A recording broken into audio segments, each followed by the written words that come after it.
अजीज तलबा, हम books of original entry की बात कर रहे थे।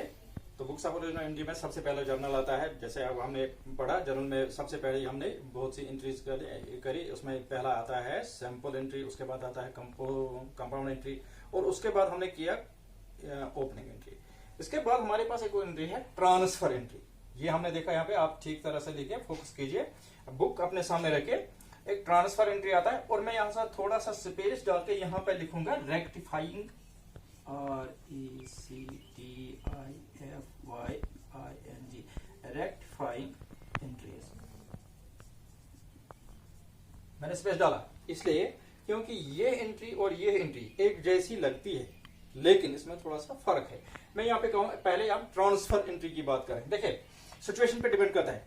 अगर गवर्नमेंट कैश का मामला हुआ, जैसे प्रिंसिपल साहब अपने अकाउंट से अपने स्टाफ को ट्रांसफर कर रहे हैं पे, तो दो लोग हैं। मान लीजिए एक मैं हूं उस्मानी और एक दूसरा है वहां पर किरमानी। तो मेरी पे, उस्मानी की पे कहां गई? किरमानी के हक में। अब क्या करना है? किरमानी से वापस लेना है, ट्रांसफर करना है। तो ये सीधा किरमानी से उस्मानी के खाते में नहीं जाएगा। अब क्या होगा कि ये दोनों पर्सनल अकाउंट है, सभी पर्सनल अकाउंट। प्रिंसिपल का अकाउंट ये भी पर्सनल है, उस्मानी का अकाउंट ये भी पर्सनल है, और ये जो किरमानी है उसका अकाउंट भी पर्सनल है। अब हमने डेबिट द रिसीवर करना है ना। तो ये जो किरमानी के यहाँ गया है गलत, वो हम वापस लाएंगे। ये डायरेक्ट उस्मानी के हक में नहीं जाएगा, पहले ये प्रिंसिपल अकाउंट में वापस आएगा। तो हम क्या कहेंगे यहाँ? Principal account debit, principal account debit, debit the receiver है ना। जैसे मान लीजिए 50,000 है to Kirmani's account, Kirmani's account 50,000 being the amount wrongly debited to Kirmani, now received back,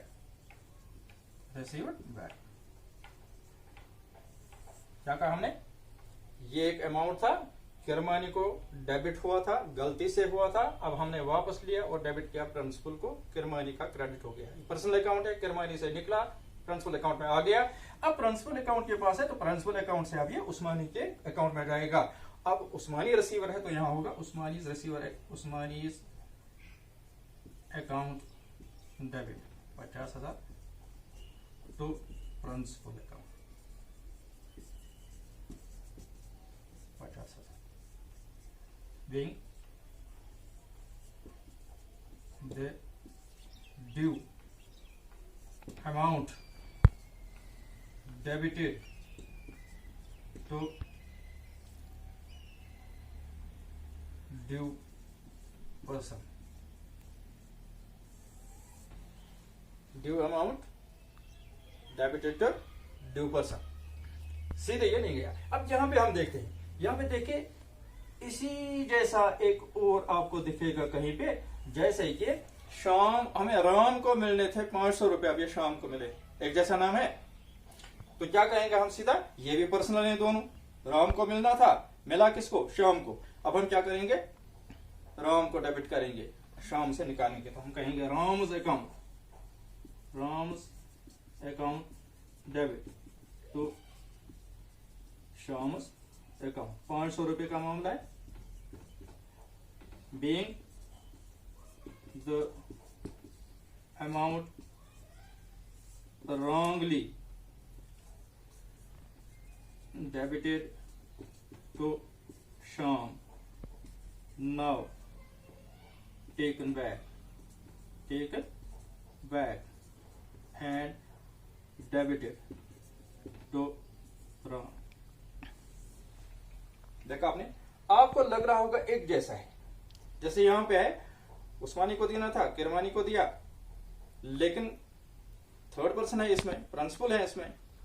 ये डायरेक्ट किरमानी से उस्मानी के हक में नहीं जाएगा, क्योंकि पहले ये कैश, गवर्नमेंट कैश का मामला, ये वापस प्रिंसिपल अकाउंट में आएगा। अब प्रिंसिपल साहब अपने अकाउंट में से इसको रेक्टिफाई करके ठीक करके मैंने यहाँ पे ये किया कि रेक्टिफाई करके, हालांकि रेक्टिफाई ये है, रेक्टिफाई एंट्री ये है, यहाँ पे भी रेक्टिफाई होता है ये, और उसके बाद ट्रांसफर होता है, तो इसको हम ट्रांसफर एंट्री कहते हैं, इसको हम रेक्टिफाइंग एंट्री कहते हैं। लेकिन आपको जो ये फर्क लग रहा है, आपको जो ये लग रहा है एक जैसा, इसमें थोड़ा सा फर्क है, और वो फर्क हम कहाँ पे निकालेंगे, हम जब आगे चल के एक चैप्टर आएगा हमारे पास लेजर, तो लेजर में जितने भी ये अकाउंट होते हैं ये लेजर में ट्रांसफर हो जाते हैं, वहां पे हम रेक्टिफाई करते हैं, rectification of errors, rectification of errors. उसमें आपको इसमें से ये जो रेक्टिफाइंग एंट्री है इसमें इसने कितना फर्क है वो आपको वहां पे वाज़ेह हो जाएगी, क्योंकि वहां पे भी सिचुएशन पे डिपेंड करता है, वहां पे बहुत सारी एरर्स हैं, एरर ऑफ ओमिशन है, एरर ऑफ कमीशन है, प्रिंसिपल एरर है, मिसरिप्रेजेंटेशन ऑफ अकाउंट है, तो जो वहां पे रेक्टिफाई करना है किस तरीके से करना है वहां पे आपको ठीक तरह से, यहाँ पे आपको लग रहा है एक जैसा है लेकिन इसमें फर्क है, और वो फर्क कहाँ पे निकलेगा, वो निकलेगा जब हम चैप्टर पे आ जाएंगे लेजर, और वहां पे आपको रेक्टिफिकेशन ऑफ एरर्स पढ़ाएंगे। उसके बाद हम एक और एंट्री करेंगे।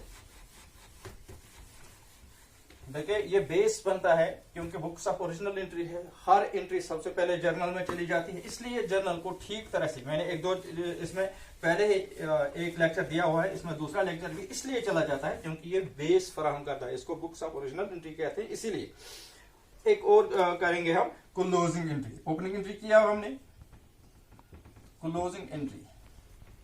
क्लोजिंग एंट्री में क्या होता है, जैसे अलग अलग हमने अलग अलग निकाला है सभी जो हमारे पास सेल्स हैं, सेल क्लोज हो गया, साल भर का 50,000 का सेल है या 20,000 रुपए के परचेज है हमारे पास, तो हर अकाउंट अलग अलग, सेल्स अकाउंट भी कंप्लीट हो गया, परचेज अकाउंट भी कंप्लीट हो गया। अब ये एंट्री कहाँ पे हम निकालनी है, तो याद रखना चाहिए बच्चों, ये जो अलग अलग एंट्रीज होती हैं ये चली जाती हैं सभी ट्रेडिंग अकाउंट में, ये चली जाती हैं सभी ट्रेडिंग अकाउंट में। अब क्या करेंगे हम, सेल्स अकाउंट जो है ये दोनों नॉमिनल अकाउंट है, इस वक्त वो पर्सनल अकाउंट था, अब ये नॉमिनल अकाउंट है, सेल्स अकाउंट भी नॉमिनल है, ट्रेडिंग अकाउंट भी नॉमिनल है, तो इसमें क्या फर्क है, इसमें क्या रूल है, डेबिट और क्रेडिट रूल्स, तो आपने पहले ही पढ़ा हुआ है, तो इसमें क्या होगा, debit all losses and expenses, credit all gains, उसी तरीके से यहां भी होगा। ये जो सेल्स है, सेल में से हम निकालेंगे, सेल को डेबिट होगा तो हम लिखेंगे sales account debit,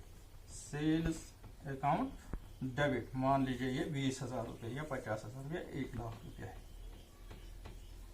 sales account close था, हमारी सेल्स पूरी हो चुकी हैं, 1,00,000 रुपए की सेल्स है, इसको हमने कहाँ पे क्लोज करना है, क्लोजिंग एंट्री इसकी आएगी, क्योंकि इसको हमने लेजर के होते हुए इसको हमने अलग से ट्रेडिंग अकाउंट में डालना है, तो ट्रेडिंग अकाउंट में डालने के लिए क्या करना है, इसको क्लोजिंग एंट्री कहते हैं, वहां पे ये पूरी तरह से क्लोज हो जाएगा। अब ये सेल्स अकाउंट नहीं रहा, अभी ट्रेडिंग अकाउंट रहा, और ट्रेडिंग अकाउंट में सभी सेल्स भी आते हैं और उसी में परचेजेस भी आते हैं, बाकी एक्सपेंसेस और इनकम सब भी वहां पे आ जाते हैं, ताकि हमारे पास निकलेगा ग्रॉस प्रॉफिट। उसके बाद वो gross profit profit and loss account में जाता है। जब हम उस पॉइंट पे आ जाएंगे तब आप अच्छी तरह से उसको समझ आएंगे। तो यहाँ पे सेल्स था हमारा 1,00,000 का, इसको हमने एक तरीके से ट्रांसफर करते हैं, इसको हम एक तरीके से हम इसको ट्रांसफर करते हैं, लेकिन इसका क्लोजिंग एंट्री क्या होगी, फाइनल टच इसका होता है वहां पे ट्रेडिंग अकाउंट में, तो हम लिखेंगे to trading account,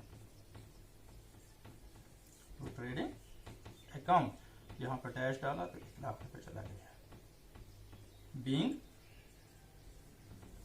the sales account close, sales account close, बस इतना लिखो, ये थोड़ा सा होना चाहिए। और आपको पता है इसमें यहाँ पे डेट होता है, यहाँ पे पर्टिकुलर्स होते हैं, यहाँ पे डेबिट अमाउंट होता है, मैं नहीं लिखता हूँ इसलिए क्योंकि छोटा सा ये है बोर्ड मेरे पास, व्हाइट बोर्ड, लेकिन आपको पहले से ही ये पता है, इसलिए आप ये है क्रेडिट अमाउंट, आप अच्छी तरह से बनाइएगा इसको, ठीक है। और उसके बाद एक और एंट्री भी आती है, उसको बोलते हैं एडजस्टमेंट एंट्री। बहुत सारी एंट्रीज हैं इसमें, सब क्यों पढ़ना है हमने, क्योंकि ये हमें बेस फराहम करता है, इसी के थ्रू हम कैश बुक में जाते हैं, इसी के थ्रू हम ट्रेडिंग अकाउंट में जाते हैं, इसी के थ्रू हम प्रॉफिट एंड लॉस अकाउंट में जाते हैं, इसी के थ्रू हम बैलेंस शीट भी बनाते हैं, इसी के थ्रू हमारा लेजर बनता है, इसी के थ्रू हम रेक्टिफाई भी करते हैं, क्लोज भी करते हैं, ओपन भी करते हैं। इसीलिए इसको जानना बहुत जरूरी है। जब आप इसमें फुली इक्विप्ड हो जाएंगे उसी के बाद आपको ये बेस फराहम करेगा ताकि आप आगे चल सके ठीक तरह से। तो अब एडजस्टमेंट एंट्री आएगा, एडजस्टमेंट एंट्री।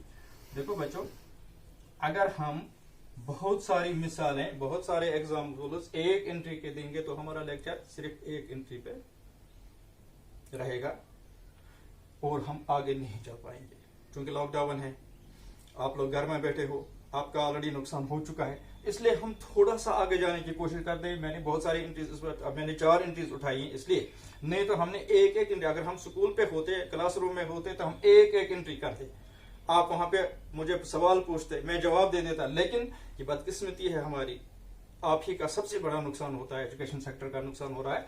इसलिए मैं कहता हूं कि आप बुक सामने रखिए, बुक वैसे अच्छी तरह से देखिए। मैं जो यहाँ पे आपको दिखा रहा हूं ये एग्जाम्पल्स हैं, इसी के हिसाब से आप आगे बढ़िए। अगर मैं एक एक करके आपको दिखाऊंगा तो फिर हमें जर्नल पर ही 6-7 लेक्चर देने होंगे। इसलिए मैं ये कह रहा हूं कि मैंने 4 एंट्रीज स्पेशली इसलिए उठाई हैं ताकि आपको एक इंडिया मिले, आपको एक बूस्ट मिले, आप इससे सीख लेंगे और आगे चल पड़ेंगे। और जहां पे आपको रुकावट आ गई मुझे आप फोन करेंगे। तो एडजस्टमेंट एंट्री क्या होता है, मान लीजिए कभी कभी ये होता है कि हमने अकाउंट क्लोज कर दिया, लेकिन बाद में हमें पता चला भैया कुछ माल हमारे पास बचा हुआ तो हमने लिया ही नहीं। अब हमारे पास मान लीजिए क्लोजिंग एक स्टॉक है हमारे पास, स्टॉक 40,000 रुपए, तो ये हम भूल गए, इसको हमने एडजस्ट करना है। तो कैसे एडजस्ट करेंगे आप, एडजस्टमेंट एंट्री में ही ये हमने देखना है कि ये जो स्टॉक पड़ा हुआ है या रॉ मटेरियल पड़ा हुआ है, अगर रॉ मटेरियल पड़ा हुआ है तो हम करेंगे रॉ मटेरियल अकाउंट डेबिट। ये स्टॉक पड़ा हुआ है तो रॉ मटेरियल को भी एक्चुअली हम स्टॉक ही कहेंगे, तो हम कहेंगे इसको stock account debit, stock account debit. आप बोल सकते हैं इसको कहां जाएगा, ये फाइनली सभी एंट्रीज कहां जाती है। हाँ, आप बिल्कुल ठीक समझ रहे हैं, जैसे कि मैंने ऊपर कहा ट्रेडिंग अकाउंट, वैसे ही ये भी जाएगा ट्रेडिंग अकाउंट में। तो हम कहेंगे तो ट्रेडिंग अकाउंट। थोड़ा सा आप अपने जहन पर डालिए दबाव और देखिए, जब क्लोजिंग एंट्रीज होते हैं ये भी क्लोज होता है। यहाँ पे मैंने पहले ही कहा क्लोज हो चुके हैं, लेकिन ये इतना सा स्टॉक भूल गए।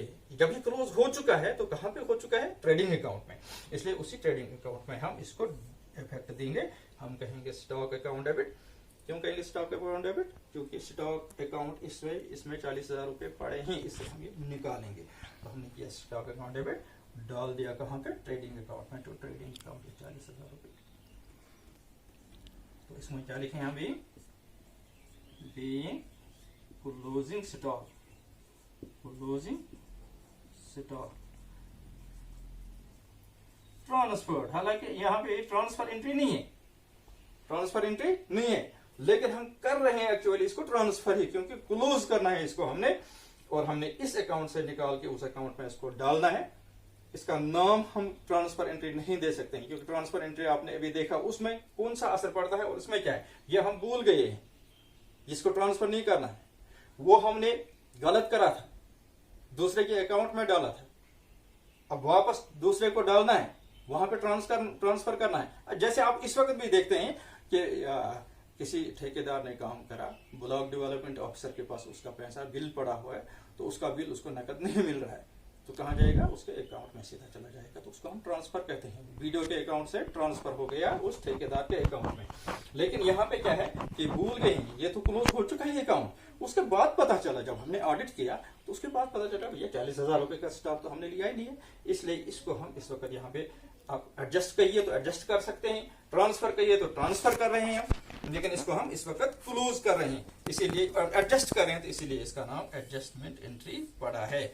तो being closing stock transferred and adjusted तो कहां पे, हाँ जोर डाले थोड़ा, हाँ ट्रेडिंग अकाउंट, तो ट्रेडिंग अकाउंट बिल्कुल सही सोचा मैं। तो ये आज हमारा जर्नल जो है क्लोज हो जाएगा।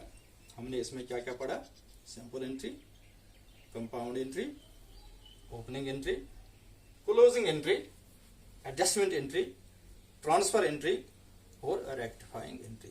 ये सभी एंट्रीज को आप ठीक तरह से समझ लीजिए, और सिर्फ आपको ट्रांसफर एंट्री और रेक्टिफाइंग एंट्री में थोड़ा सा फर्क लगेगा, लेकिन वो रेक्टिफाइंग एंट्री जब हम रेक्टिफिकेशन ऑफ एरर्स पे पहुंचेंगे तो वहाँ हम देखेंगे किस सिचुएशन के हिसाब से ये एरर ऑफ ओमिशन है या एरर ऑफ कमीशन है, अब कंप्लीट ओमिशन है या पार्शियल ओमिशन है, उसके बाद मिस रिप्रेजेंटेशन ऑफ अकाउंट है या प्रिंसिपल एरर है, कौन सा एरर है उस हिसाब से हम इसको वहाँ पे आप रेक्टिफाई कर सकते हैं और वहाँ पे आप समझ जाएंगे ठीक तरह से।